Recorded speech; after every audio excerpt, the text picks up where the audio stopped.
इंतखाबात के हवाले से अहम खबर, बीजेपी अपने उम्मीदवारों में तब्दीली कर सकती है। तो दिल्ली इलेक्शन के हवाले से बड़ी खबर, बीजेपी अपने उम्मीदवारों के नामों में तब्दीली कर सकती है।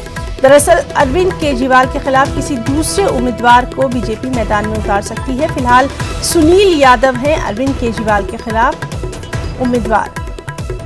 तो ज़राए के हवाले से अहम खबर देखिए, लगातार हम बता रहे हैं कि दिल्ली इंतखाबात का मौसम है और पल पल वहाँ जो सियासी सूरत हाल है उस पर हमारी नज़र बनी हुई है। और इस वक्त की अहम खबर कि बीजेपी अपने उम्मीदवारों में तब्दीली कर सकती है। अरविंद केजरीवाल के खिलाफ किसी दूसरे उम्मीदवार को मैदान में उतार सकती है। फिलहाल सुनील यादव हैं अरविंद केजरीवाल के खिलाफ मैदान में।